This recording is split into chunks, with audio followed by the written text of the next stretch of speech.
Hello everyone, and welcome to the unboxing and initial setup of the Tesway Walker e-bike. And this is a city bike from Tesway, and Tesway is a company that has a lot of years of experience in building e-bikes, but you may not heard about them so often. They had the market, for instance, in US, but they have recently came to Europe as well, and they have a lot of interesting models. I'm going to leave a link somewhere in the video description so you can check them out. And today we are just going to unpack the bike, set it up, and prepare it for the full review, which is going to come at a later time. So I highly recommend you not to use a cutter when you are dealing with this kind of stuff. Just use scissors, it's much better. And also, when you are doing this, be sure that when you are putting the scissor under this, not to actually reach the frame and scratch the paint.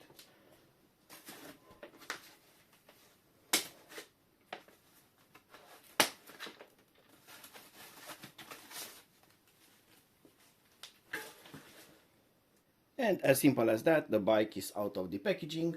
And now we are going to move further in the accessories box that you are going to get in the big box where the bike is. You are going to find a lot of things here beside the charger, which was here and I taken out for you to observe better what other accessories and parts you have. So we have this part that we need to install so we are able to put the handlebar on, and it's very nice as it's an adjustable angle part here. So you can adjust the handlebar position. We have the front wheel skewer, so we have a quick release front wheel. Very nice because it makes it very easy to install. Then we have a throttle, which I absolutely love to have on my e-bikes. It also has here a push button. Maybe it works, maybe it doesn't. It could be a horn, electric horn, but the throttle is optional in some countries, so you may not get it. Then we have pedals here, and we get a tool bag full with various sizes, so we can actually install the bike. And we also get a plug adapter depending on your area, so it may fit some other type of electric plugs. We get this small rubber cap, which will go in here after we install this, so it looks nice and clean when it's finished. And we get here a big thick manual with a lot of instructions, and it's in several languages. Very nice. It also shows how to use the display on the bike, the settings, and so on. Very nice English from what I see, so easy to understand, to follow the instructions there. Right, and we also get this 30 days after sale service card. Says here something happens, whatever. Read it, it's important. Also keep the box of the bike for at least 30 days from when you get the bike, to be easier for warranty purpose if there is a case of needing that. Further on, we are going to install the handlebar, because this is probably the most complicated part on this bike. So let's check the tools here. We should have a hex key that will fit here. This one fits, so I'm going to hold it this way, and now I'm going to untighten it. And the cap with a screw should go out. It's very important here. I advise you to follow these steps precisely, because this doesn't only hold the handlebar, but it also adjusts the bearings in this part here, in the stem part. Right. And this should go something like this. But it's not that simple actually, because we are going to take the screw from this and put it here, just like that. And now we are going to not tighten this up, but here is how it goes. So you have two screws on this side and one screw on this side. This screw here will compress the whole part, will make it go in and press this, and here it has bearings and a roller cage, so when you are putting more power onto this screw, you are actually sandwiching the bearings inside. When they are sandwiched enough, they are not going to have any play. You can see here now there is a play between this and this,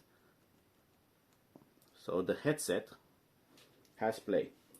To adjust that, you are going to make the bearings tighter, so you are going to continue. Don't overdo this, because if you do it too much, so now there is no play, but if you do it too much, you are going to destroy the bearings because you are going to press too hard on them. So it should be something like being able to rotate this easy and not to have any kind of play. So you need to adjust that first until you are satisfied with it. When you are satisfied with that, so this thing still rotates nicely but doesn't have any kind of play, only then you are going to adjust the angle, so this rotates left and right. So when this is lined up with your front wheel, you are going to tighten this too, so this will hold everything in place. So that's how you adjust the headset, so it doesn't have play and you are not going to destroy the bearings. And that's how also you position this to be straight with your wheel line. To further continue with the handlebar, we are going to take out this cap here now. There are 4 screws.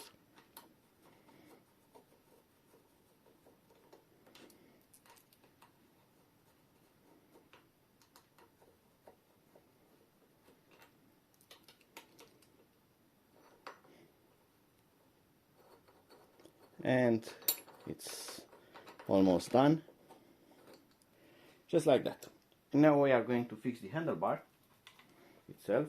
We need to find the correct position for it, for the wires not to get tangled. So also we need to rotate this something like that. So there's the correct position. It goes in just like this. So all the wires go nicely on this side. You have enough space to rotate them. Everything is fine. So now you are going to use 3 hands. With one hand you are going to keep the handlebar in position. With your second hand you are going to put the cap back, and with your third hand you are going to gently put the screw in by hand. Keep in mind this is an alloy, it's not steel, so it's very easy to cross thread them. So do them in by hand, easy, and only after that you may resort on using the provided tools to get them fully in. And now it gets more interesting. I want to install the throttle, and the throttle is this model, so it can only be pulled over the handlebar. It doesn't have a clamp type fitting, so you cannot just fit it. You need to take out some of these things here and put this. I'm going to try to take this out. When the bike is new, these things will come out a bit more easy, but after you ride them and they stay in the sun, in the rain, they are going to like glue themselves. So we are going to make it or not. Let's see. It's coming out, but not very fast. There are some other methods of taking them out, such as using soapy water, screwdrivers, compressed air, and so on. But I'm just going to use the force.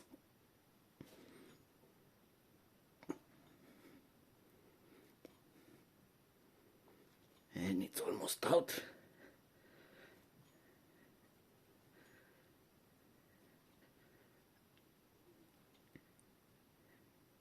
And that's good, very good. We can now fit the throttle, something like this, but we need to see how we can put this in relation to the other levers. So if I put it here, I should be able to accelerate very easy, but the brake is okay, but maybe it will be harder to reach the shifter. So you may want to actually take the brake lever out, put the throttle closer to the shifter. It's up to you to choose that, how it's comfortable for your hand. Personally, I'm going to choose to leave them in this way, so I'm just going to untighten the shifter.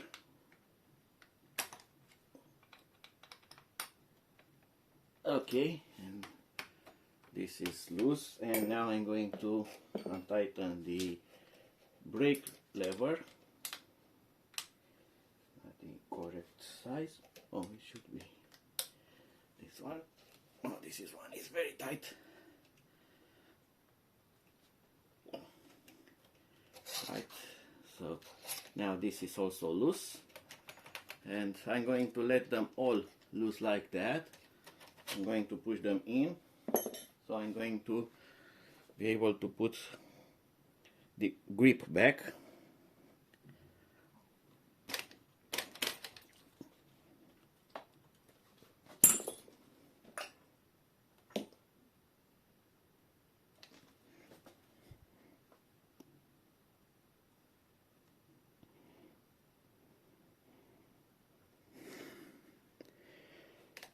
It still should go in a bit more,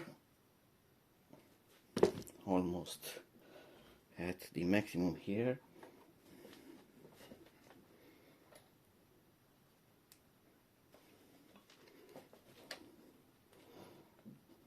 And that's okay, it's in. Now we are going to start fixing everything in position. So the accelerator will be here. It has a tightening screw here.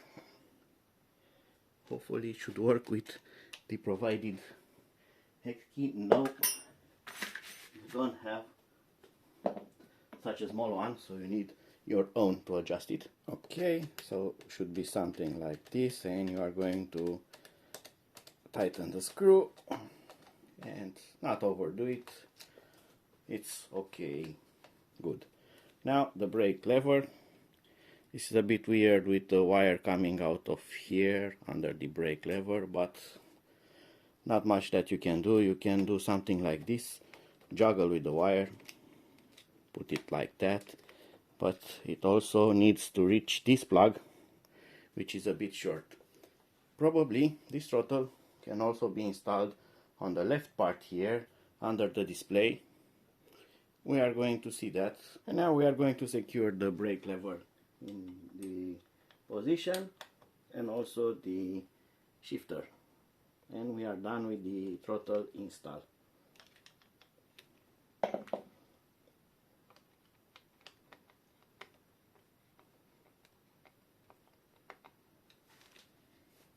Now we are going to install the front wheel. Before we do that, we have to loosen up this protection here. We have some keys that's going to help us do it, and it should come out. No, it's a bit stubborn. Now it should come out. Let's try that again. Good, the protection is there, so the front fork will not bend during transport. Now we are going to prepare the wheel. The wheel has some plastic protectors, such as this one here. It needs to be taken out, and another one on this side here. Again, it goes out, and with the skewer we are going to take this out from this side here. Take care to the springs. You have two springs here, and they are pointing at each other like that. And I'm going to take one spring out. Then I'm going to put the skewer through the wheel. just like that. And I'm going to put the spring on the other side in the correct position, so it goes in like this. A bit hard to show on the camera because I don't have the correct position. Let me try to do something like this. Hopefully I will not knock the camera over. Right, so here goes in the spring. Compress it from the other side and put this, but don't over tighten it, just let it very loose for now.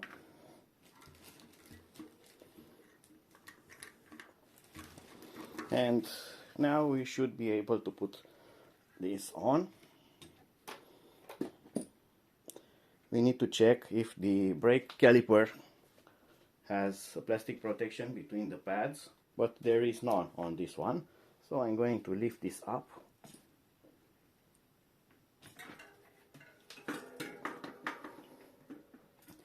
And now I just have to match the brake disc and the front fork, and that was it. As simple as that. It's already in. And now we are going to tighten it by hand from the other side and from this side also, until it puts a bit of resistance. And then this is too much, so I'm going to loosen it up. It's too much. Now it's okay, so now it's locked into position. And as simple as that, front wheel is now installed. And I can also put the kickstand on, so the bike sits on its wheels for the first time. And we still have a few things to do. So the front mud guard should be installed this way. You have the screw here pre-installed. It has washers, one in front and a nut with a built-in washer on the back. It's very nice. And we also had the headlamp. So headlamp goes like that. Washer with the screw goes in front. And I like usually to put the mudguard on the rear so I don't see the bracket. Makes a cleaner design. And now we are going to put the rear nut with integrated washer. So it's a sandwich in this way. Of course we are going to tighten it up. And then we have these brackets. The brackets go in here. You have screws pre-installed.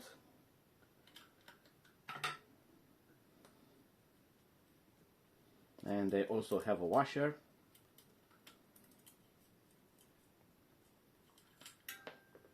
Which I just lost.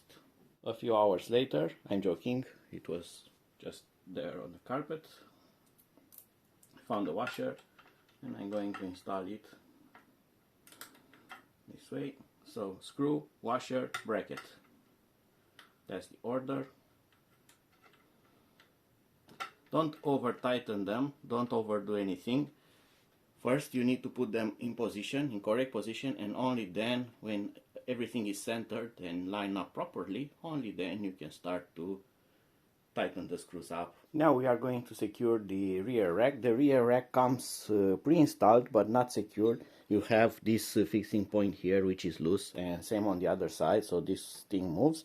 And you have these brackets that need to connect to each screw on both sides here, one here and one here. So we are going to take these two screws out. We are going to fix the bracket. And then we are going to tighten up the screw here on the right side and also the screw on the left side. This time I'm going to use the hex key that is provided, so it fits. So until now only the throttle didn't have a key that fitted our install for today, but it's okay. The throttle, as I've told you, it's optional. One is out, one more to go. Alright, and when you take out the screws, the brackets, as you can see, they are narrowed in. You are going to expand them, just like that. they have screws here that fix them, and you can adjust the opening. So you are now going to line them up and put the screws back with the washer here. So it goes screw, washer, and then bracket, and all goes in here nicely. And when they fit the thread, they should go in very easy, just like that. And when you get most of them in, you can reverse the key. Now you have a lot more strength here, and you are going to tighten them up, but not like I did this time. So don't forget to actually push the key in, otherwise you are going to break the screws. You are going to do something like this. You are going to round this part here, but I didn't. It's still okay. And also we need to tighten this lower part here, because this was loose, and same on this part here. As you can see, it has a very nice rack with additional fixing points here, so you can put something like an elastic strap over it. It has side parts here. We are going to discuss that in the full review, but what I see until now I really like. And even though this is not a review, and I told you that I like some things on this bike, I must tell you right now, because it's too much not to tell you. So I'm very anxious to test this out, because this one has a Bafang hub motor, which is a wide pancake motor. They should have really good torque because of its physical size, and it should also have some pretty decent speed also.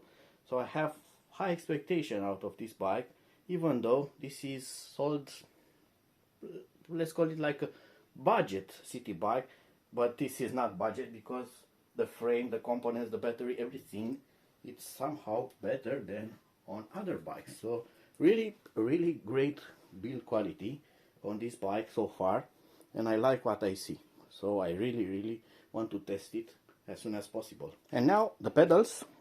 And the pedals themselves are Wellgo pedals, and you might say, okay, they are not any known brand, but I can tell you that Wellgo pedals in this kind of bikes are pretty good, are some of the best pedals that you can get with the bike if you don't want to change them with something else.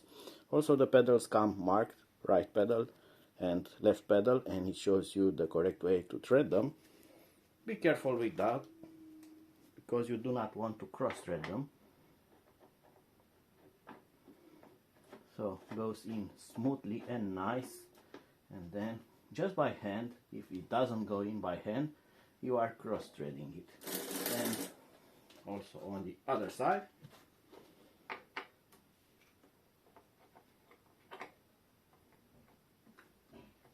and the other one is also in, and you can use now the provided keys to tighten them up.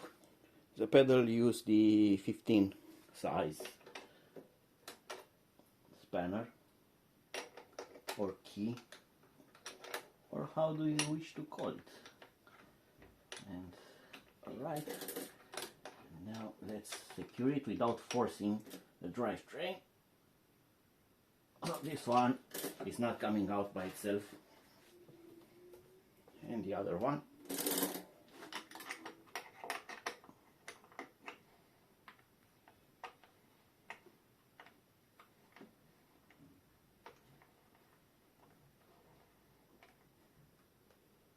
And also let's do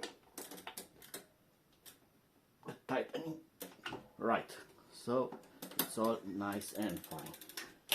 And now the seat post.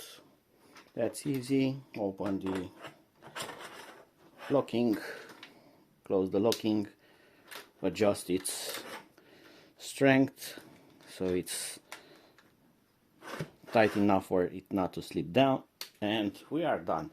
Now we need to fully charge this and take it out for a ride and see how it works. But before we do that, let's do a quick test. So does it power on?